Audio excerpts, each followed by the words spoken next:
Nakikilala na natin kung sino talagang totoong anak Karenina. Nakita na si Brent. Pupunta na siya rito. Bakit ka ba ako pinapunta dito? Kailangan namin yung DNA sample mo. Imamatch namin yung tatlong bata. Wala na kaming ibang kailangan sa'yo. Babayaran ka pa namin sa istorbo kung gusto mo. Hindi ko kailangan ng pera ninyo. Lalong-lalo lang ang pang-iinsulto ninyo. Ibibigay ko ang DNA ko. I want to put this in writing first. Gusto kong protektahan si Ana Karenina. Pipirmahan ko kung ano man dapat na dokumento kailangan pirmahan. Alang-alang kay Maggie. Sa malinis na paraan, malalaman na nating lahat na ako talaga yung hinahanap nilang anak Karenina. Kung ikaw talaga si Ana Karenina, paano kung hindi? Galit ka ba sa amin ni Karen? Hindi sa'yo, kay Karen. Para sa kanila, kompetisyon lang lahat ng to. Kaya huwag ka maniniwala sa pagiging friendly niya kasi kalaban ang tingin niya sa atin. Uy, akala ko ba okay na tayo? Sabi mo pa nga, ipipinta mo ko, di ba? Two-faced kang tao, kaya hindi kita kaibigan. So stop pretending, please! Tama na! We've wasted enough time. Kailangan na nating makuha ang DNA sample ng tatlong bata. We're going to know the truth once and for all.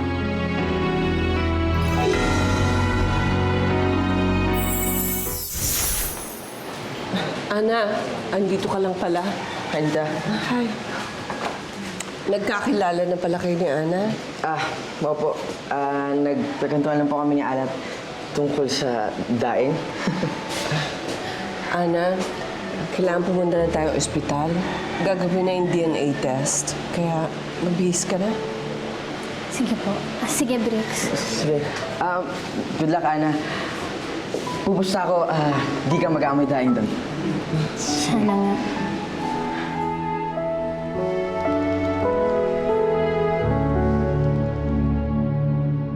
Sandali lang. Ako naman yung magtatanong sa'yo. Okay. Tingnan mo tong painting. Gawa ni Nina yan. Sabi niya ako daw yan eh. Ang ganda nito Sabi ni Nina, ikaw to. Talaga, ako yan. Ako yan eh. Pero teka lang. Kasi sabi niya, two-faced daw ako. Tsaka tignan mo yan, dalawa yung ulo ko, dalawa yung leg ko. Bakit ganun? Ano ba yung two-faced?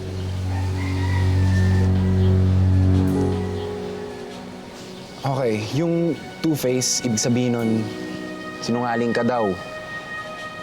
Iba yung pinapakita mo sa totoong intensyon mo. Yun. Ganun pala yun. Bakit, Karen? Magkaaway ba kayo? Ngayon, magkaaway na kami. Masira, Karen! Two-faced. Kung batang to, kanina ko pa hinahanap, nandito lang pala. Karen! Halika na, this is it. Magdi-DNA na tayo, halika na. Sige po. Aldrin, sa'yo na yan. Ako gusto mo sunugin mo kasi hindi naman talaga ako yan eh. Hindi naman totoong sinungaling ako. Ano yung two-faced? Hindi ko nga alam yun eh. Alam ko yun! Bakit tayo hinahanap eh? Bagay na bagay. Sino yung mag-imulat dito? Nina, baka narinig ka. Ganda-ganda mo. Ay, naku, nak. Sandali, naiwanan ko yung bag ko. Mauna na kayo sa sasakyan, ha? Sige po, Nay. Karen, hindi ba kayo kinakabahan? Ana, mas kabahan ka dyan sa bagong dating. Akala mo kung sinong mabait, hindi naman pala. Hoy! At least ako, pinapakita ko kung sino talaga ako. Wala akong tinatago. Marami nga akong tinatago.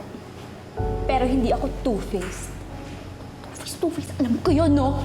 Hindi ako two-faced para sabihin ko sa'yo. Bakit hindi mo itanong sa nanay mo? Di ba nagmana ka naman sa nanay mo? Baka marinig ka ng nanay ko, wag na wag mong madadamay dito yung nanay ko! Tama na yan! Tama na yan! Tumigil na kayo! Tumigil na kayo! Karen na! Ano ba? Tama na yan! Tama na yan! Tumigil na nga kayo! Ha? Pwede ba? Itabi niyo muna yung mga issue niyo. Dahil wala nang mas lalaki pa sa issue natin ngayon. Pagkatapos nito, malalaman na natin kung sino ba talaga tayo. Kaya pwede ba, ha? Huwag nga kayong mag-away. Andyan na yung sasakyan. Ready na ba kayo? Paano naman kami magiging ready sa ganitong sitwasyon?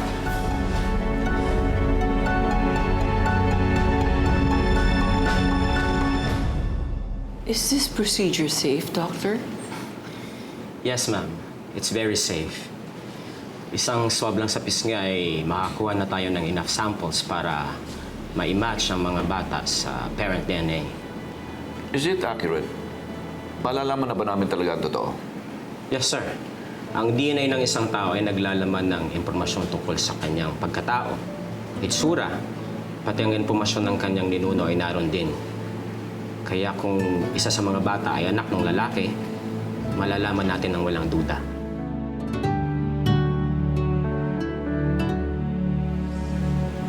Mayroon pa po ba kayong mga tanong? Wala na ako siguro. Kayo po ba, Ante? Wala na po. Ihintay na lang namin yung result ng DNA tapos siguro masasagot na yung mga tanong namin. Handa ka na bang malaman ang totoo? Sa totoo lang, hindi ko alam, Carmela. Napamahal na sa akin yung tatlo eh. Kaya hindi ko alam kung gusto ko malaman kung sino yung tunay nating apo.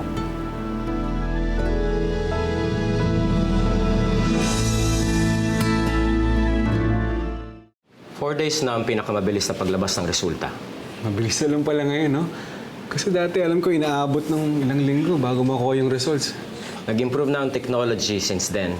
And besides, priority clients namin kayo. We'll mail the results ASAP, Mr. Barredo. Mr. Monteclaro, with this, malalaman nyo na kung sino ang tunay niyong apo. Can't wait, Doc. Ako rin. Gusto ko nang malaman ang totoo.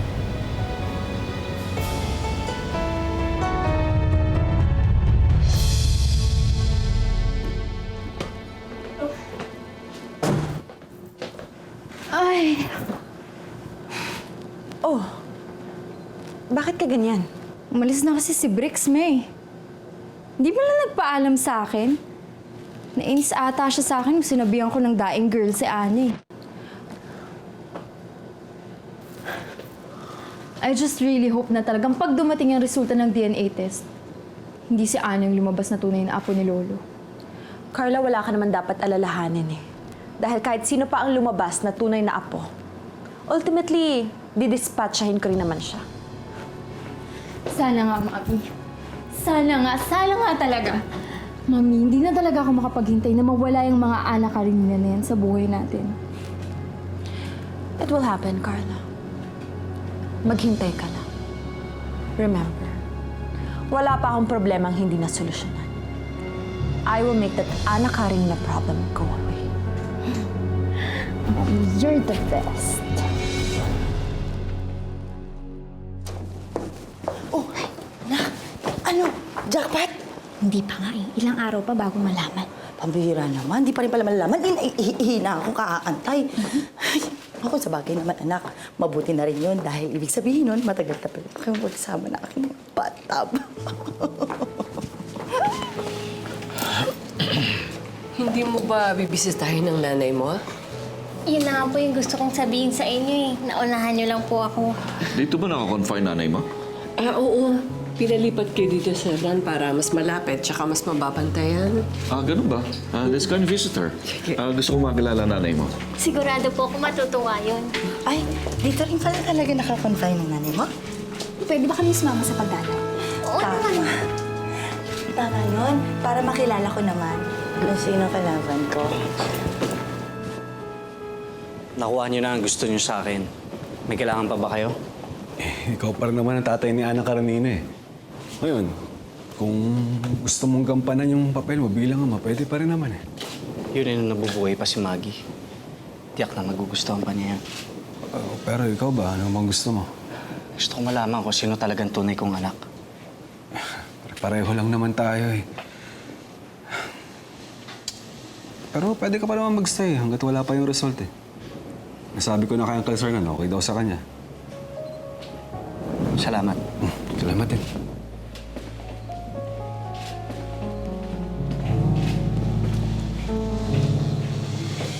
O Nina, bakit nagpaiwan ka? Tsaka bakit ka nag-iisa? Dahil gusto ko mapag-isa. Nina. Nina, sandali. Ana, hindi mo naman nasabi na may mga bisita. Huwag ka na mahiya. Matagal na rin kitang gustong makilala, Naida. Kamusta na daw ang lagay mo? Mabuti naman po. Inihintay lang ng mga doktor na maghilom yung sugat ko, tsaka sinisigurado lang nila na wala na yung tumor sa atay ko. Pagkatapos nun, makakauwi na rin daw po ako. Sana po patuloy na po yung paggaling nyo. Para naman may iba kami na pag-uusapan ni Ana. Kasi lagi na lang po yung pag-alala sa inyo yung pinag-uusapan namin. Ikaw ba si Karen? Kasi parati ka rin na ikukwento ni Ana sa akin. Isa ka doon sa mga anak Karenina, di ba? Pero di ba may isa pa, si Nina? Nasaan siya? Nako, huwag mong hanapin yun. Hindi mo rin makisama yun eh. Nina, sandali. Nina, please naman, wait lang. Sandali. Kung ano man yung problema mo, sana huwag mo naman suluhin. Well, bagay. Yan din si Maggie noon eh. Lala ko nung college days namin, mahilig mapag-isa yun eh.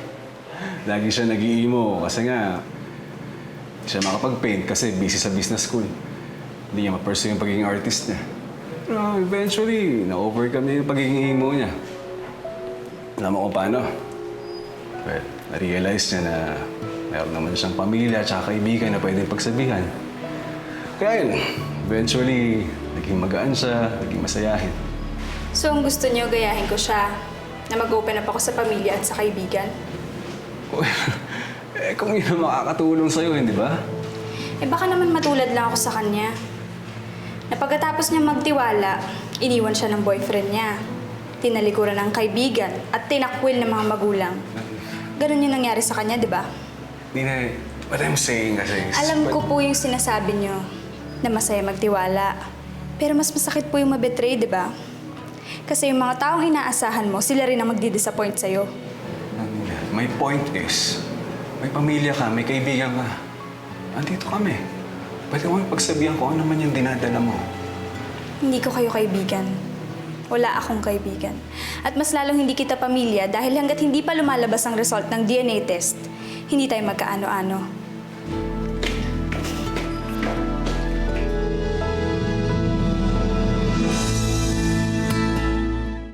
Kung hindi ho dahil sa inyo, baka ngayon, pagkain na rin ako ng mga isda.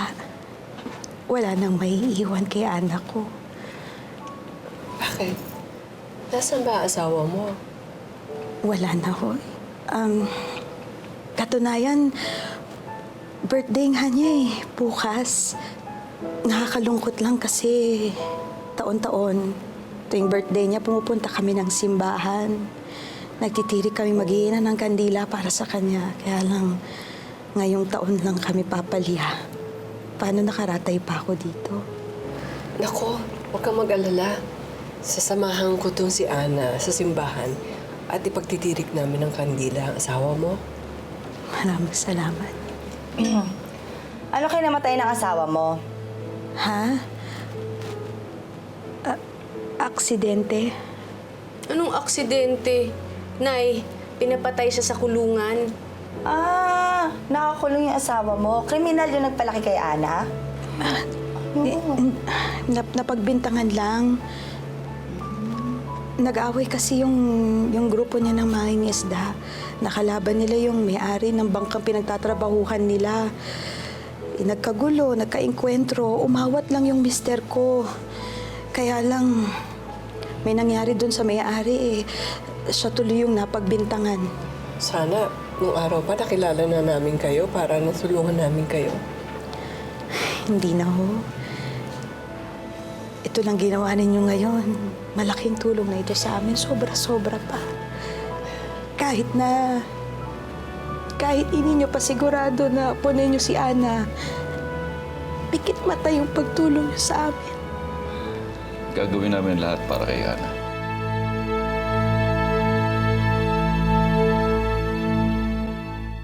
Ay, nakakahiya kayo kanina eh. Ano bang pinagsasabi mo? Halatang iritang-irita kayo dun sa nanay ni Ana. Yung mga hirit nyo, naku, maling-mali. Ako naman, anak. May sakit na nga yung tao, ginaganon nyo pa. Basang-basa ko naman kasi yung ginagawa niya eh. Ang tawag dyan, kunwawa. Kunyari kawawa. Tapos bentang-benta naman kay sir at saka kay ma'am.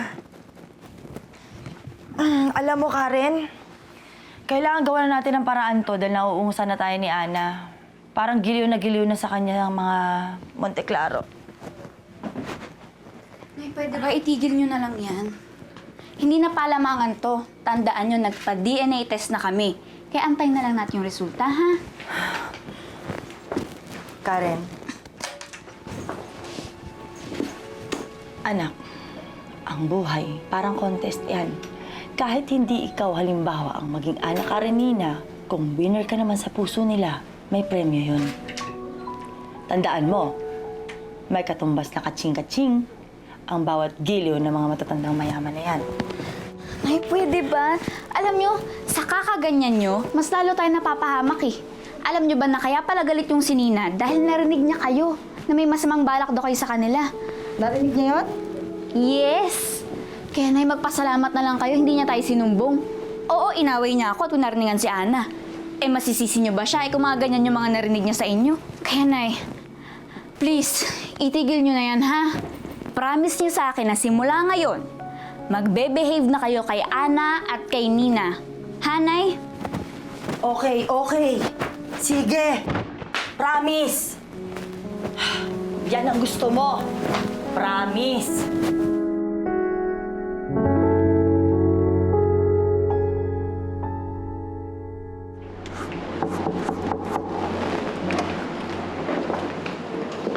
Nina, Bakit? naikwento sa akin ni Abel yung napag-usapan siya sa ospital. Sinabi ko lang po na hindi pa tayo magkapamilya hanggat hindi pa lumalabas yung resulta ng DNA. Tama naman po yun, di ba? Tama. Iisa lang sa inyong tatlo ang tunay na kadugo namin. Pero totoo rin na napamahal na kayong tatlo sa amin yung Lola Sernan mo. Kaya kung ano man ang ilalabas ng papeles, sa puso namin, kayo pa rin ang apo namin. Lagi kong tatandaan nyo na.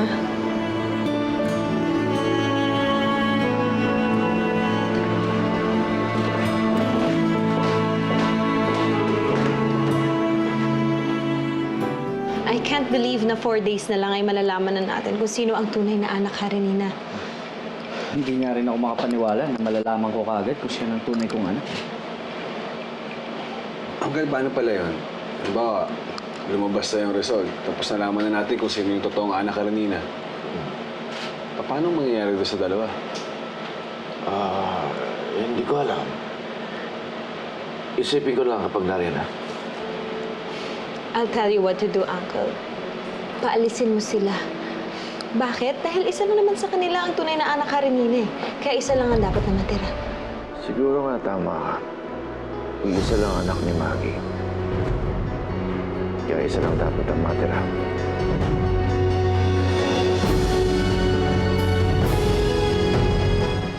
O mga toiletries, lalo na sa banyo ng mga bata, ah. Good morning po, Lola. Oh, Ana. Anong gusto mo para sa lunch? Wala naman po. Lahat naman po masarap dito eh.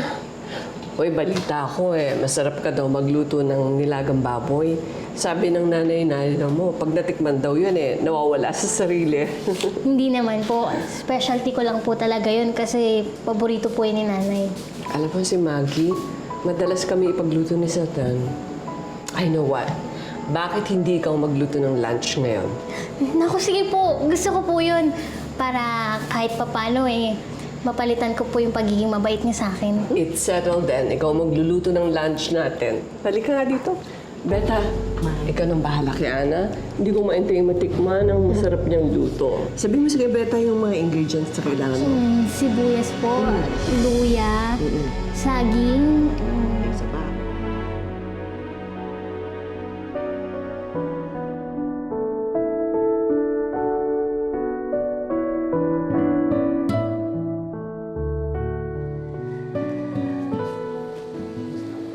Karen, huwag ka titingin. Huwag ka titingin. Salamat sa warning. Anong ginagawa mo? Bracelet. Bibigyan ko sana si Nina kasi gusto ko na makipagbati sa kanya. Sa tingin mo, tatalab yun sa kagaya ni Nina. Ikaw naman. Hindi naman to painting pero alam ko matutuwa yun. Mabait naman kasi yun, ni mukha lang hindi. Good luck. Sige, ikaw bahala. Bakit tatlo?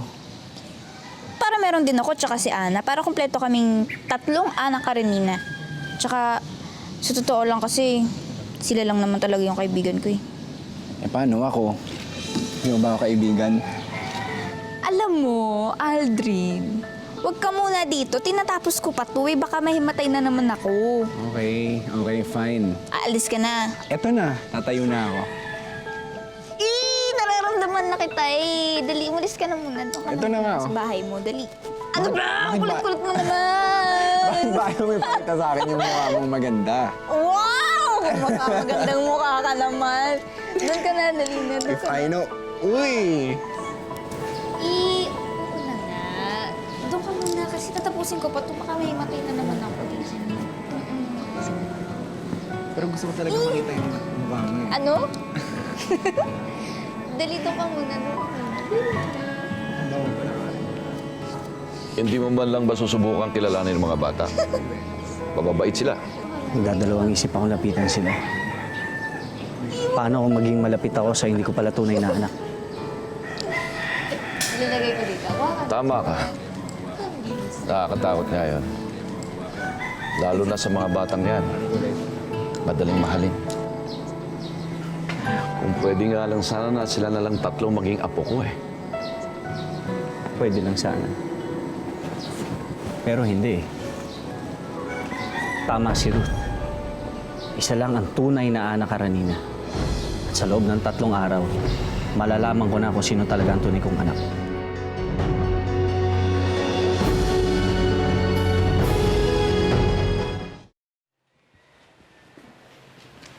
Oy, Carla.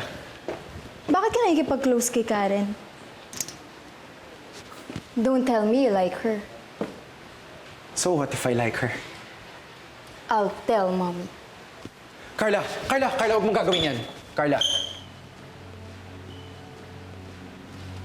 Sige. Kung ayaw mo sabihin ko kay Mommy, sabihin mo muna sa akin kung bakit ka nakikipag-close sa kanya. Kuya, mali daw ang instruction sa atin ni Mommy. Ang sabi niya, awayin. Hindi ka ibiganin. Carla, hindi ko siya kinakaibigan. Kinikilala ko lang siya. Di ba si Mami yung nagturo sa atin noon? Na dapat kilalanin natin ang mga kaaway natin. Siguraduhin mo lang, Kuya. Kasi kung hindi, lagot ka talaga.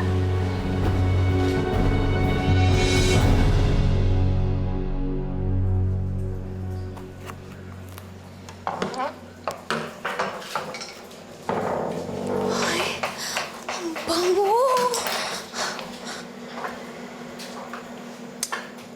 Ito na ba yung sikat na sikat mong nilaga?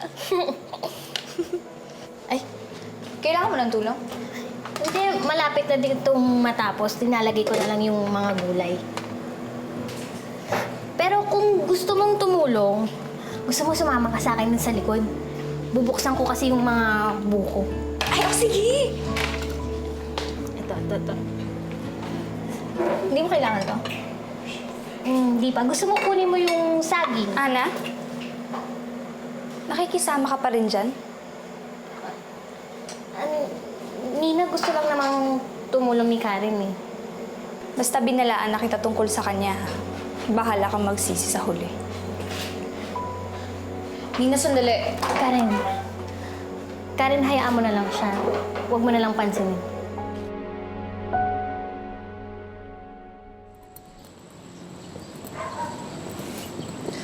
Marunong ka ba talagang mag-paint?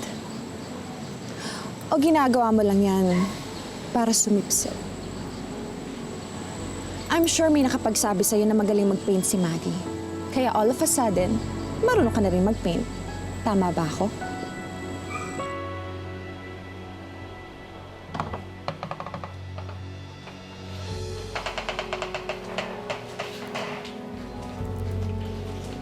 Sisip-sip ka pa gamit tong nilaga mo, ha? Tignan ko lang kung may makakain pa niya.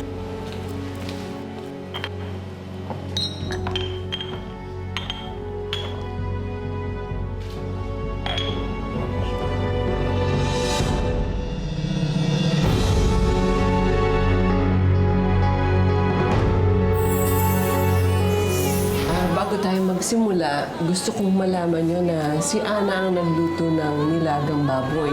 Pag natikman daw natin yan, ay mawawala tayo sa sarili natin. Ano naman special dito, Ana, ha? Nakakadiri! Walang kasalanan si Ana. Si Karen ang may kasalanan. Wala akong ginagawa. At nagsisinungaling ka pa. Nabibintang ka! Magiging problema natin yung tatlong batang yun. But they are just kids. Uncle, naawa lang naman po ako sa inyo eh. Apo ho ang hinahanap ninyo. Hindi problema. Meron ba kayong kinalaman dun sa nasirang pagkain? Yung totoo. Ikaw daw ang may gawa nun eh. Para mag-away-away sila. Pag lumabas na yung results ng DNA test, sigurado kong paaalisin ka na dito. Para sabihin ko sa'yo, mas posibleng ako ang hinahanap nila. Wala sana sa inyo ang tunay na Ana Karenina. Dahil pareho kayong hindi karapat-dapat kina lolo't lola. Nasa laman ng envelope nito ang DNA results ng tatlo. At narito rin ang sagot kung sino sa inyong tatlo ang tagapagmana ng Monte Claro.